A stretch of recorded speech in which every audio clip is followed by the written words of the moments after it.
Al Pacino's shocking statement next to Dianne Keaton's casket. "I regret for the rest of my life not marrying her." The silent departure behind the icon's facade. The final morning.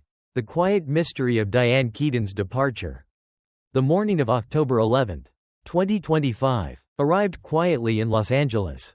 Yet within those calm rays of sunlight lay the final chapter of a cinematic icon's life. Dianne Keaton's mansion, once alive with laughter and creative chaos, had become a place of stillness, a sanctuary of imagination. As she used to describe it, that day, the sanctuary fell into silence.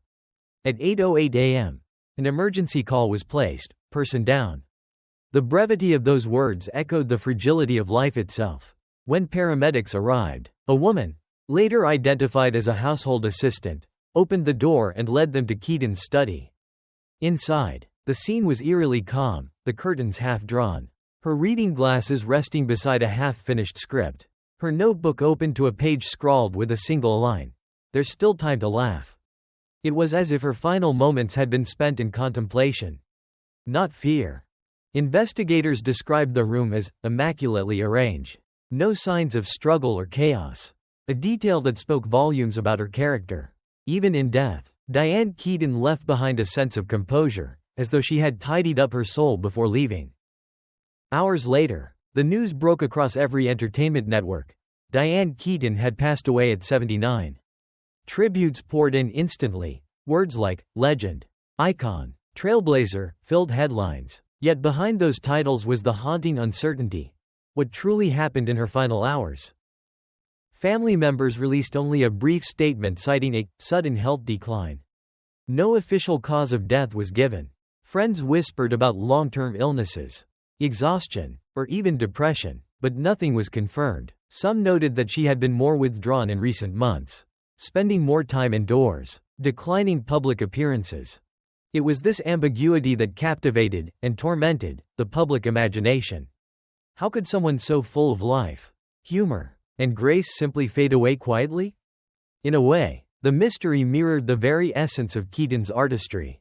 Throughout her career, she was known for portraying complex women, quirky yet deep, humorous yet melancholy. Her departure carried the same contradictions, a peaceful scene masking untold struggles, a smile concealing the shadows of solitude.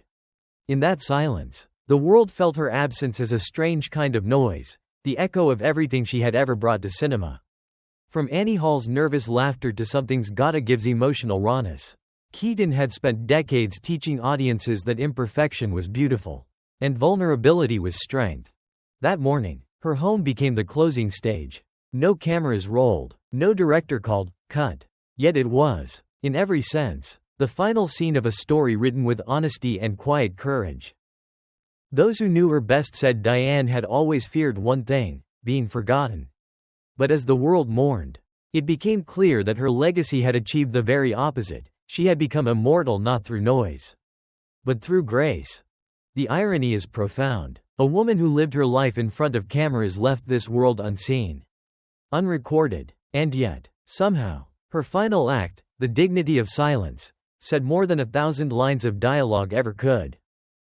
The silent battle, illness, solitude, and the price of perfection. Behind Dianne Keaton's radiant smile and signature wit lay a long and lonely struggle, one that even her closest friends only glimpsed in fragments. Fame, for Keaton, was never a comfort. It was a spotlight that illuminated her brilliance while magnifying her insecurities. Throughout her life, Keaton was open about her vulnerabilities, a rarity in Hollywood. She had battled bulimia since the 1970s, an eating disorder she once described as the darkest addiction of my life. During the peak of her fame, while audiences celebrated her as the whimsical Annie Hall, she was privately fighting against herself. She confessed in later interviews that she could consume up to 20,000 calories a day, only to purge afterward, calling it a ritual of self-hatred I didn't know how to stop. Therapy helped her recover, but the emotional scars remained. Those who knew her said that even decades later, she carried an unspoken fear of judgment, not just from critics, but from her own reflection. The cheerful eccentricity that defined her public persona was often a shield, a way to mask years of insecurity and silent pain. Then came skin cancer, the battle that returned in her later years. Around 2014, Keaton underwent 2 surgeries to remove squamous cell carcinoma from her cheek. The experience humbled her, she later joked about it in interviews. But friends said she never fully recovered from the emotional toll. She was terrified of losing her face. One close friend recalled, "For someone who made a career out of expression, laughter, tears, nuance, that fear was unbearable." As the years passed, her body weakened, but she refused to slow down. Even in her 70s, she continued to act, direct, and write. Yet by early 2025, subtle changes became visible. Her once lively eyes seemed dimmer, her frame thinner. Close friend and songwriter Carol Bear Sager admitted, "She still smiled, but the sparkle had softened, as if part of her spirit had already begun to fade." Her decision in March 2025 to sell her beloved Los Angeles home, the one she had meticulously designed and often described as my dream brought to life, shocked everyone. The sale price was $29 million. But the emotional cost was far greater. Many saw it as a sign that she was preparing for something, perhaps not consciously, but instinctively. She said she wanted to simplify. Another friend recalled, "But Dianne loved her home. That wasn't simplification, that was letting go." Even her daily walks with her dog Reggie, once a joyful ritual, stopped. Her neighbors noticed her absence on the familiar trail. Some speculated she might have been too weak. Others believed she simply wanted solitude in her final months. But solitude had always been a recurring theme in Keaton's life, not the loneliness of abandonment, but the silence of reflection. She often said, "Being alone isn't sad, it's a choice to hear your own thoughts clearly." And yet, as time passed, the silence grew heavier, turning from peace into isolation. Her longtime friend Bette Midler once described Keaton as the most extroverted introvert I've ever met. She could light up a room, then retreat into herself the moment the lights went out. That duality was both her strength and her curse. When she stopped attending public events and declined interviews in mid-2025, the media speculated about her health, but Dianne said nothing. She never liked pity. To her, dignity meant control, and she intended to control her story until the very end. In the months before her passing, those closest to her now say she seemed ready. Ready not in despair, but in acceptance, as if she had completed every act of her play. Her laughter, her eccentric wardrobe, her endless curiosity, all were expressions of a woman who had faced her demons and chosen grace over self-pity. Her life had always been a paradox, adored yet alone, powerful yet vulnerable, successful yet perpetually searching. In her final silence, that paradox resolved itself, not in words, but in peace. She left behind not the noise of tragedy, but the serenity of someone who had finally made peace with herself. The quiet funeral. The stars gather, the wind whispers, and Hollywood weeps. 3 days after Dianne Keaton's passing, on October 14, 2025, Hollywood stood still, not with red carpets or flashing cameras, but with the sound of the ocean and the rustle of olive trees. Her family had chosen a private seaside garden as the setting for her farewell, simple, quiet, and deeply poetic, just like the woman herself. There were no extravagant floral arches, no public spectacle. Instead, sunlight filtered through the branches, casting golden shadows across the white chairs arranged in modest rows. The guests, actors, directors, and lifelong friends, sat in reverent silence, their grief unmasked. The ceremony began with a soft melody, not a church hymn, but the familiar piano theme from Annie Hall. The notes floated through the air, trembling slightly as if even the piano itself mourned her. There was no priest, no formal sermon, only love, memory, and the wind whispering through the garden. Bette Midler, her dear friend and co-star from the First Wives Club, arrived first, dressed in black but wearing a white scarf. She later told a reporter quietly, "Dianne hated pure black. She said it made sadness too serious. So I wore white, for her light." That statement summed up everything Keaton stood for: elegance wrapped in rebellion, grief softened by humor. Her 2 adopted children, Dexter, 29, and Duke, 25, stood at the heart of the ceremony.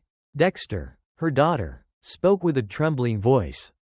Mom taught us that life is a comedy, sometimes clumsy, sometimes painful, but always worth applauding. She laughed even when it hurt. And that's what made her extraordinary. Tears rippled through the small crowd. There was no paparazzi, no speeches rehearsed for the press. What remained was raw humanity, a gathering of people who had loved a woman not for her fame, but for her warmth. When Woody Allen stepped forward, the air grew heavier. Time seemed to pause as he looked down at her framed photo, the familiar image of Dianne in her wide-brimmed hat and black turtleneck, her eyes gleaming with irony. His voice cracked as he said, "Dianne was the embodiment of creativity. She didn't act, she lived. She lived with humor, self-awareness, and courage. There's no one else like her. And there never will be." Close friends like Francis Ford Coppola and Robert De Niro stood silently nearby. De Niro's eyes were red. When approached, he simply said, "I cherished her. In this world of chaos, she was a kind soul. That's rare, and we just lost one of the last." Reese Witherspoon, visibly emotional, brought a bouquet of wildflowers, Dianne's favorite. Goldie Hawn placed her hand on Reese's shoulder, whispering something only they could hear. It was a moment that transcended celebrity, a moment of shared loss among those who had once laughed, fought, and dreamed with Dianne.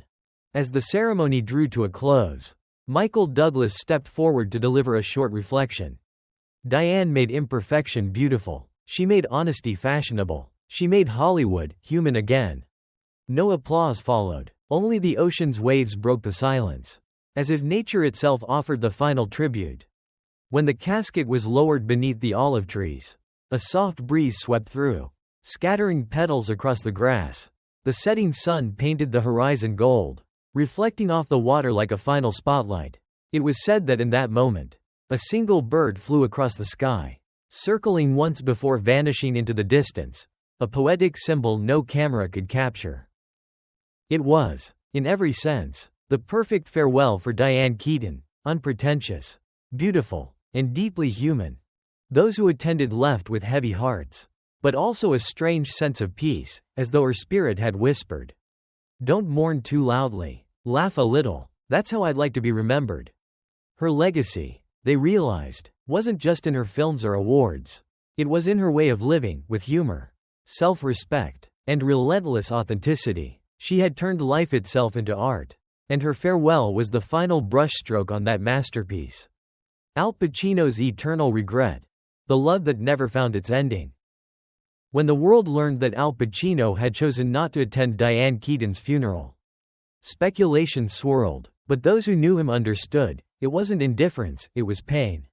For Pacino, Dianne wasn't simply a former co-star or past lover, she was the single constant thread running through the chaos of his long, brilliant, and often lonely life. Their story began in 1971, on the set of The Godfather. He was the rising star from New York's intense theater scene. She was the free-spirited Californian whose laughter could turn any moment human. As Michael Corleone and Kay Adams, they gave the world a cinematic love that felt painfully real, because it was.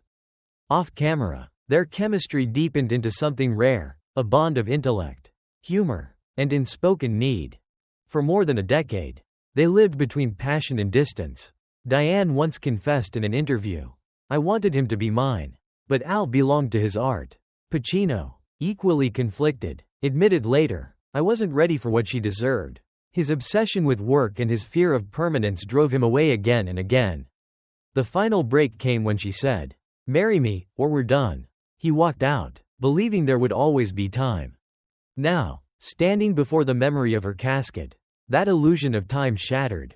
Friends said he wept uncontrollably the moment he heard the news. He spent hours in his study, staring at old photographs, Dianne laughing behind oversized glasses, Dianne holding a coffee mug during rehearsals, Dianne on the set of Reds, teasing him between takes. To those who reached out, Pacino only murmured, "I can't believe she's gone. I thought I had more years to tell her what she meant." He did not cross the gate of her funeral because, as one friend revealed, he wanted to keep her image untouched, alive in his memory. Not in a coffin. The man known for playing gangsters and kings of tragedy could not face the realest loss of his life. Among his few cherished possessions is a silver bracelet Dianne gave him for Christmas in 1975. Engraved with her handwriting, "Don't forget to smile, even when the world is against you." It remained in a drawer by his bedside for 50 years. After her death, he reportedly began wearing it again. In interviews over the decades, Pacino always spoke of Dianne with a tenderness that slipped past his usual reserve. In 2017, during a tribute event, he told her publicly, "I will love you forever." At the time, it seemed like nostalgia. Now it reads like prophecy. Those close to him describe his grief not as loud but consuming, a quiet, lifelong ache. He told a friend, "We all play roles. With her, I could be myself. I just didn't realize how rare that was until too late." For a man who built his career portraying regret, irony is cruel. His greatest role has become his own unending remorse. Keaton herself had once said, "The most beautiful thing about love is that it never really ends. It just changes rooms. Perhaps, somewhere beyond the reach of cameras and applause. They share that room again, no scripts, no expectations, just the unfinished conversation of two souls who never truly said goodbye." As twilight settled over the Hollywood Hills the evening after her funeral, Pacino's home remained dark except for a single lamp by his piano. A neighbor reported hearing faint music, an old recording of Seems Like Old Times, the song that closed Annie Hall. It was playing on repeat. That song, with its bittersweet melody, captured the essence of their story, two artists whose lives intertwined between laughter and silence, who could never quite hold each other but could never let go. And so, Dianne Keaton's final gift to Al Pacino was not a memory of love fulfilled, but of love enduring, proof that even regret, when born from something genuine, becomes its own kind of devotion. In the end, the world lost an icon, but Pacino lost his mirror, the one person who saw through every mask, every performance, and loved the man beneath. His whispered confession, "I will regret for the rest of my life not marrying her," was not simply grief, it was truth distilled by time. For the rest of his days, every stage light, every film set, every quiet evening will carry her echo, a reminder that some stories, though unfinished, remain eternal.